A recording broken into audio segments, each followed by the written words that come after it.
Goeiemôre, dit is Sondag die 18de Mei. Baie welkom by die erediens van NG Gemeente Skatperre.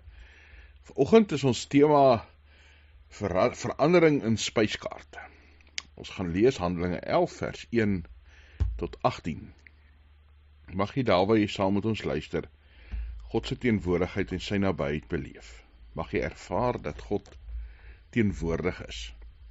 Dit is wonderlik om as 'n gemeente te kan saamkom en God se naam te hoor, God se woord te hoor, God te kan loof en prys en saam te kan bid. Mag jy dit ook beleef, waar jy nou is. Dit is my wonderlike voorreg om jou te kan groet in die naam van die Here, om vir jou te kan sê genade en vrede vir jou. Hierdie groet kom van God ons Vader, van ons Here Jesus, van die Heilige Gees, God wat in en by ons is. Amen. As jy nou vanoggend in die kerk was, het ek vir jou beloof om vir jou 'n suurwurm te gee, dat jy kan suurwurms kom klaar eet. En wat ons uitdeel, is marshmallows. 'n Verandering in die spyskaart. Anders as wat geadverteer was, het ons 'n nuwe spyskaart vanoggend. Lekker soet marshmallows in die plek van suurwurms. Kom ons lees saam Handelinge 1, of Handelinge 11 vers 1 tot 18 en sien 'n verandering in spyskaart. Die apostels en die broers dwars deur Judea het gehoor dat die heidene die woord van God aanvaar het. Toe Petrus na Jerusalem opgegaan het, het diegene wat besny is met hom geargumenteer en gesê: "Jy was by 'n onbesnede man aan huis en het saam met hulle geëet." Daarop het Petrus dit soos volg stap vir stap aan hulle begin uitlê. "Ek was in die stad Joppe besig om te bid, en in ekstase het ek 'n visioen gesien. Iets soos 'n groot linnedoek wat afsak aan sy 4 hoeke uit die hemel neergelaat word, en dit het tot by my gekom. Ek het aandagtig daarna gekyk en opgemerk die vervoetige diere van die aarde en wilde diere en kruipende diere, is ook voëls van die hemel gesien. En ek het 'n stem hoor sê: "Staan op, Petrus, slag en eet." Maar ek het geantwoord: "Onder geen omstandig nie, Here, want niks wat besoedel of onrein is, het al ooit by my mond ingegaan nie." Die stem het toe 'n tweede keer uit die hemel geantwoord: "Wat God rein gemaak het, mag jy nie as onrein beskou nie." Dit het 3 maal gebeur, en toe is alles weer in die hemel opgetrek. En kyk, skielik daar 3 mans wat van Caesarea af na my gestuur is, aangekom by die huis waar ons was. En die Gees het vir my gesê, dat ek sonder aarzeling saam met hulle moes gaan. Hierdie 6 broers het toe saam met my gegaan, en ons het die man se huis binne gegaan. Daarop het hy ons vertel, hoe hy die engel in sy huis staan het, wat vir hom sê: "Stuur manne na Joppe, en laat haal Simon, ook bekend as Petrus. Hy sal vir jou 'n boodskap meedeel, waardeur jy verlos sal word, jy en jou hele huis." En toe ek begin praat, het die Heilige Gees op hulle neergedaal, net soos aanvanklik ook op ons. Ek het egter die woord van die Here onthou, toe hy vir my gesê het: "Johannes het wel met water gedoop, maar julle sal met die Heilige Gees gedoop word." As God dan aan hulle dieselfde gawe gegee het as aan ons wat in die Here Jesus glo, wie is ek dan dat ek God sou verhinder? Toe hulle dit hoor, het hulle geswyg en God verheerlik en gesê: "So het God dus ook aan die heidene die bekering tot lewe gewerk." Dit tot sover ons skriflesing vanoggend. Die spyskaart het verander. Verbeel jou, jy is by een of ander groot feesviering, dalk by 'n plek waar familie en vriende bymekaar is, dalk 'n lekker Kersete of 'n verjaarsdag, 'n troue, gradeplegtigheid. Kan jy die mense sien wat saam met jou is, opgewonde kuier en saam is en wonder wat gaan op die spyskaart wees? Dink bietjie wat was op die spyskaart? As ons as mense feesvier, as ons as mense saamkom, draai dit baie keer rondom kos. Feesvieringe het baie herinneringe oor die smake en die geure en die reuke, en ook oor die gesprekke wat ons het. Ma se kos, ouma se kos, daai kos wat ons net op Kersfees eet, of net as die familie bymekaar is. En verbeel jy dan nou, iemand het die spyskaart verander. Jy verwag lamsbout, hoenderpastei, dalk miljonairskoek, en skielik is daar iets heeltemal anders op jou bord. Hoe laat dit jou voel? Bietjie onkant gevang, dalk teleurgesteld, dalk ontsteld. Dink maar net hoe sou 'n bruid voel as sy 'n spyskaart beplan het vir al haar gaste en die oomblik wat sy saam met hulle by die onthaal opdaag, dan is die spyskaart totaal anders. Ek kan dink aan 'n paar bruide wat dit heeltemal sal verloor. Petrus se wêreld is dalk 'n bietjie anders as ons is en dalk ook nie heeltemal nie. Petrus het gefokus op wat die tradisie van hom verwag het, wat hy gedink het God van hom verwag het. En hy het getrou aan God geleef. En dan is God vir hom hierdie doek laat neerdal met al hierdie vreemde diere op, wat onrein is in sy oë. Dan is dit vir hom verskriklik om te dink dat hy dit moet eet. Maar die verandering wat God in Petrus se lewe bring, is nie net 'n verandering vir eendag se spyskaart nie. Dit verander sy lewe totaal en al. Hierdie verhaal is geplaas in die reinheidswette wat die Jode gehad het, wat hulle eet en nie mag eet nie, en dan ook in die verhaal van Abraham en die verbond wat God met hom sluit. Daai ewige verbond wat sê, en jou sal die volke van die aarde geseën wees. God wou nie net die Jode in Israel bevoordeel nie, hy wou almal bereik. Deur Abraham, deur hierdie klein volkie wat hy gekies het en syne gemaak het. Maar dan maak die Jode dit hulle eie en sluit hulle uiteindelik almal uit. Petrus op sy Pinksterdag sê dit ook so. Hy sê, as hy die eerste keer preek, haal hy die profeet Joël aan en sê, God sê, ek sal my gees uitstort op alle mense. Maar daar waar Petrus vir Joël aanhaal, verstaan hy nog nie heeltemal alles nie. Dis heel wat later, wat hy hierdie visioen van God af kry, dat hy besef, maar die kerk is vir meer mense bedoel as net vir Jode. Dan ontmoet hy na die visioen vir Kornelius.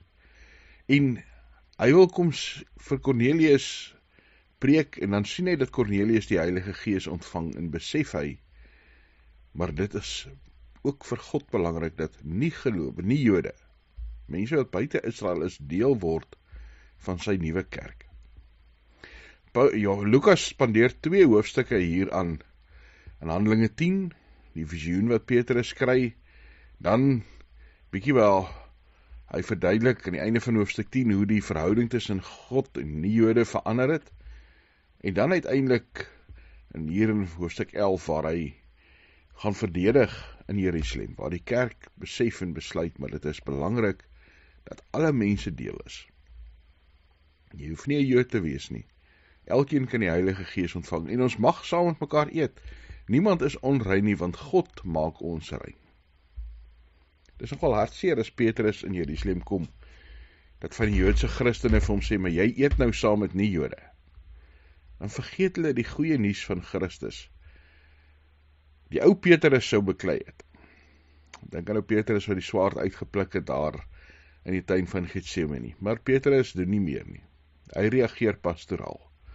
Hy vertel die storie van wat met hom gebeur het. Hy vertel die storie van hoe die Heilige Gees sy en ander mense se lewens aangeraak het. En hy vertel dat hy net so verbaas was oor wat hy mag eet en nie eet nie, en wie hy uiteindelik rondom die tafel sien, en by wie hy gaan eet.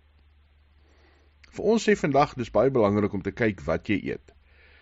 In Petrus se tyd was dit nog belangriker, en ook nie net wat jy eet nie, maar saam met wie jy eet. Jode het nie saam met nie Jode geëet nie. Hulle het nie hulle gasvryheid aanvaar nie. Petrus kom sê, God het die spyskaart radikaal verander. Ja, alle mense is nou welkom. Alle mense is welkom in die goeie nuus van Jesus Christus. En dis vandag nog waar. Dit sluit vandag nog alle mense in. Wat die kerk hier verstaan is dat die Heilige Gees ons ver vooruit is. Die Heilige Gees laat algens vol sy plan verloop, en hy is in beheer van die kerk. Partykeer is die kerk so bietjie agter, en met die Heilige Gees ons aanpoor en aanmoedig, en ons bykom by daar waar God besig is. En ons moet dit onthou. Petrus besef hier dat Cornelius en sy gesin dieselfde gawe van die Heilige Gees ontvang as hy wat een van die apostels is. En daarom kan hy dit nie keer nie, daarom kan hy nie teen God gaan nie, en besef hy dat God se genade groter is as wat hy gedink het, as wat hulle gedink het. Die missie waarmee ek en jy werk en leef vandag is God se. Ons krag kom van hom af, ons opdrag kom van hom af, ons moet dit gaan lewe. 'n verhaal uit die Anglo-Boereoorlog, is daar 'n plek waar daar kos uitgedeel is vir 'n klomp honger mense, en dan het die kerke voor die tyd bymekaar gekom, elkeen sal vir sy eie lidmate kos uitdeel. En dan sal 'n Anglikaanse priester wat sê, almal wat in die Anglikaanse kerk behoort, volg my. En 'n Presbyteriaan wat sê, almal wat in my Presbyteriaanse kerk behoort, volg my. En so gaan almal uit, en dan uiteindelik staan William Booth op van die huilsleer, en dan sê hy, almal wat aan niemand behoort nie, volg my. Ons behoort almal aan God. God wil die wêreld wen deur Jesus se liefde, en niemand uitsluit nie. Johannes 3 vers 16, want so lief het God die wêreld gehad, dat hy sy unieke seun gegee het, dat elkeen wat glo nie verlore sal gaan nie, maar die ewige lewe sal hê. Hoe oop is ons gemeente? Hoe oop is ek en jy vir ander mense? Voel mense tuis wanneer hulle by ons kom? Fred Kadrak was 'n teologiese student en hy vertel dat hy uitgehelp het by 'n klein gemeentetjie in Oos-Tennessee, baie mooi omgewing. En dan is daar 'n nuwe klomp mense wat in die dorp intrek. Hulle het vir 'n groot regeringsprojek gewerk, maar hulle het nie in huise gebly nie. Hulle was maar arm arbeiders en hulle het in tente gebly, net so aan die kant van die dorp. En dan sê Fred vir die kerkraadsvergadering, ons moet uitreik na hierdie nuwe mense wat in die dorp is. Maar die voorsitter van die kerkraad sê, nee, ek dink nie so nie, hulle sal nie by ons inpas nie. En Fred sê, hy is jong student, sê maar, hierdie mense het die evangelie nodig, hulle het die kerk nodig. En die voorsitter sê, nee, hy dink nie so nie, hulle gaan nie hier inpas nie. En dan die volgende week is daar 'n kerkraadsbesluit waar Fred nie betrokke is nie, dat slegs mense wat eiendom besit in die dorp deel mag wees van die gemeente. En dan vertel Fred, hy het later, toe hy professor was, het hy die kerk of die gemeente weer gaan besoek, die dorpie, en hy het daar gekom en gesien, die kerkgebou is nog steeds net daar, maar voor die kerkgebou is daar 'n groot bord opgesit, barbecue, chicken, ribs en pork. Die kerkgebou het 'n restaurant geword. En dan sê Fred vir sy vrou, dit is 'n goeie ding dat hier nie meer 'n kerk is nie. Alle mense is in die restaurant welkom, almal was nie in die kerk welkom nie. Partykeer sluit ons mense uit die kerk uit. Sluit ons mense uit wat God eintlik wil insluit, wat God ingesluit het in Jesus Christus. As op ons kerk en as op enige kerk in die wêreld se deur nie staan, almal welkom nie, dan weet ons nie of ons regtig kerk van die Here is nie. By hierdie spyskaart van Handelinge 10 en van Handelinge 11, wat ons vanoggend gelees het, is daar 3 groot goed op die spyskaart. Petrus kry die opdrag, eet onrein kos. Dit wat hy gedink het voorheen ontoelaatbaar is. Petrus word uitgenooi na die huis van 'n nie-Jood, daar waar God reeds teenwoordig is. En dan word Petrus totaal verras, deurdat hierdie nie-Joodse vriende van hom vervul word met die Heilige Gees. God kies alle mense, en hy stuur ons om sy liefde te gaan uitdra na alle mense. Almal is op God se spyskaart en is bedoel om deur hom liefgehet te word. Ons moet leer om ons heininge te skuif. In Italië in die Tweede Wêreldoorlog word 'n Amerikaanse kapelaan goeie vriende met die plaaslike katholieke priester, en dan sterf die kapelaan in een van die veldslae. En die priester vra of die kapelaan in sy kerkie se begrafplaas begrawe kan word, en die Amerikaanse regering stem in, maar die katholieke kerk sê toe, nee, hy is nie 'n katholiek nie, hy mag nie daar begrawe word nie. En gevolglik begrawe die priester hom net aan die buitekant van die begrafplaas se heining. Jare later kom een van die soldate wat onder die kapelaan was, weer daaraan in Italië, besoek die ou plekke, en hy besoek toe die priester, en hy sien die graf in die begrafplaas, en hy sê vir die priester, "Dit is wonderlik, ek sien julle toestemming gekry om hom in die begrafplaas te begrawe, om die liggaam te skuif." En die priester lag, hy sê, "Nee, hulle het gesê, waar ek die liggaam moet begrawe, maar hulle het nooit gesê dat ek nie my heining mag skuif nie." Handelinge 11 leer ons om ons heinings te skuif, want Jesus kyk anders na mense. En ons moet bid dat God Jesus se oë vir ons gee, dat ons met genade, met liefde sal kyk. Besef dat die kerk se heininge geskuif kan word. 'n Paar jaar terug was die gebed van Jabes wêreldbekend, waar Jabes vir Here sê, "As jy tog maar net my sal seën, my grondgebied sal vergroot." Kom ons gaan bid dat God ook ons grondgebied vergroot, met nuwe mense, ander mense, God se mense. Hemelse Vader, dankie dat ons aan U kan behoort. Here, partykeer het ons baie sterk idees wat op die spyskaart moet wees, en wie welkom is en wie nie welkom is nie, en aan wat se vereistes hulle moet voldoen. Leer ons, Here, om met U hart en met U oë te kyk, en te besef dat almal welkom is, dat almal deur U krag verander word. Ja, Here, nuut gemaak word. Dat in Christus, deur die krag van die Heilige Gees, ons almal se ou lewe verby is, dat ons nuwe lewe het in U. Vergewe ons waar ons so baie keer mense uitsluit. Here, vergewe ons as ons mense onwelkom laat voel. Vergewe ons, Here, as ons verkeerd optree teenoor ander. Maak ons 'n gemeente, Here, maar maak ons ook mense, Christene, wat oop is vir ander mense, wat met 'n uitnodiging leef, eerder as met 'n wegjaag. Ja, Here, dat mense by ons iets van U kan beleef. Dat ons die wêreld sal ingaan, en mense by mekaar maak wat in U behoort. Dankie dat ons vanoggend ook vir mekaar kan bid.